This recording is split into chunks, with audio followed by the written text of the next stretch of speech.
you hear me, Trove? Yeah. Okay. It was really, really robotic there for a second. Yeah, we're gonna actually. Well, let's restart the call real quickly because I believe we lagged a little bit on our end there to refresh something. So, 1 second. Hopefully the stream stayed fine. That sounds better. We're good.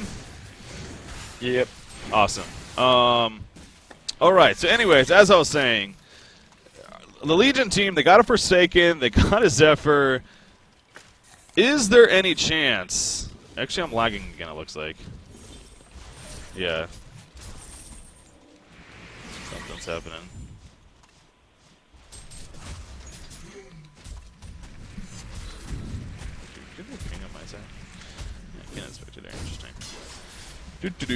Anyways, I'm guessing the stream is still on, so I guess I should keep talking. Yeah. Sorry about that. Obviously, yeah, having a little bit of lag issues on our end, guys. So just trying to hopefully get through this. It does happen occasionally. If you may have noticed, we get that one hiccup a day where for really 30 seconds to a minute it kind of just goes poop, but comes back after. So, Trouf, are you back once again? Oh, he's not. Okay, so apparently we're still trying to get a hold of Trouf once again. But it looks like, at least from what I can see, now things have cleared up quite a bit. So, anyways, when we do get him back, I'll bring that up to him. But obviously, again, the point I'm bringing up is, oh, we have a disconnect there, actually. That's going to pause the game, allow him to get back in. But, you know, is Zephyr and Forsaken Archer enough, maybe, to have a chance against this Mage Bane here and the team of the Hellborn? So, oh, I would say not a chance, yeah. unfortunately. Yeah. It's just too hard. Mage Bane's always going to farm faster than any of those heroes. The only thing they could do is maybe try to get a pick from Pebbles onto that Mage Bane. Because if I look, he actually has he did just buy a vestment. But if they manage to find him with a little bit of health missing, and he is on agility steam boots, he could actually combo him down. But I mean, you're gonna have to do that, I'd say like 10 times before you're back in this game. So it's just really hard. Middle lane, Tempest may be in a little bit of trouble here. Pebbles off to the side with the portal key, so if he finds it necessary, you got Bubbles way back here though. It's almost as if they're baiting it. Bubbles is ready to go in himself. He's also got a portal key, so you can even say smartly right there. Impunity does not choose to jump Tempest actually. So. But yeah, as you're putting, you know, if they manage to catch Mage Bane off guard, maybe with his agility steam boots under 1,000 life, despite having missed investments, you know, get a couple of kills onto him, and things could start getting better theoretically for Impina. Now, I will say Zephyr's farm has drastically increased. I mean, he is all the way up to 330 gold per minute now all of a sudden. So that's Impunity finally getting some signs of life here in this game. Granted, Lady Ricardo on Forsaken Archer.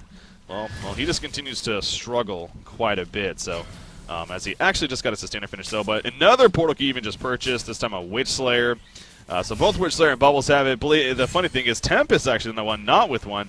He instead chose to go Tablet of Command, and he picked up a Beast Heart even, and he also now has a Mighty Blade, so going kind of a unique style of build here is Insania, as they're trying to protect this middle lane. I mean, what do you make of Tempest build, actually? I think it's a little cocky, to be honest. Yeah.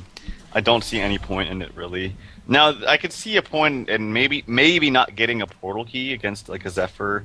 And with, you know, pretty much every one of those heroes can cancel her ultimate except Forsaken Archer. So that makes it a little hard to... You basically have to get everybody an ult. So that, I could see reason why... But I don't understand this beef kind of, like... I feel like randomly getting the Beast Heart. He should just get a straight shrunken head if he wants to, you know, opt out of the. Yeah. So we'll see again what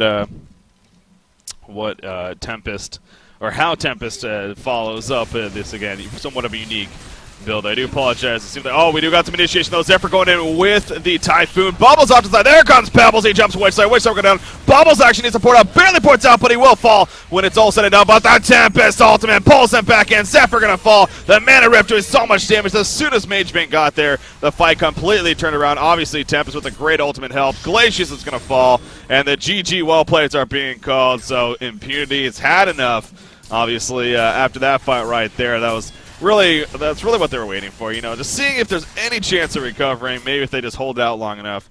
it could actually happen, but it does not. We do see right there the concede officially goes through, and you see even having a little bit of fun there in the end, actually. But Impunity does lose to its goes through here in Game 1, but again, that is just Game 1 here in this best out of 3. So, yeah, it really does go back to the picking stage, though, and I think specifically this effort, because, the more I thought about it, too, and, brought up, was they had a chance to get an Amphora there, and if they went in Amphora instead of Zephyr, they could have had powerful lanes still. Glacius, Forsaken, Amphora, Pebbles, and then Plague Rider solo. And maybe that could have worked better. But again, that's a hindsight thing. So, but you could definitely argue that the picking stage kind of did screw Impunity. And also, as you put it, Team It's Goes to that perfect lineup, at least as far as the idea goes. So, yeah, it's very, very nerve-wracking and scary when you send a hero long lane, first of all by himself, and second when he doesn't have any kind of either A, lane control abilities like Tempest or Plague Rider, or B, any kind of escape. Forsaken Archer has neither. So when you send her in the long lane, she's so susceptible to ganks, and actually in a lane where she should win against Bubbles, she can actually lose that, and Bubbles is safe lane, because you have the ability to play with the fog a little bit better in your short lane and your safe lane. So it's just, I would definitely not send Forsaken Archer solo up there. If anything, you got to send him with a tri-lane or even just a dual lane. But solo right there is just too hard on her. You saw right there, she was 0-4 in 0. She didn't do 1 point of damage to any kill. Now, granted, they only had 4 kills that game, but still, she really had absolutely no impact in that game. It wasn't really the player; it was just the lane setups. And hopefully, Impunity, learns from it and is able to change something in the next game. Yeah, at least come back strong here in game number 2, because it is a best out of 3 series for a reason.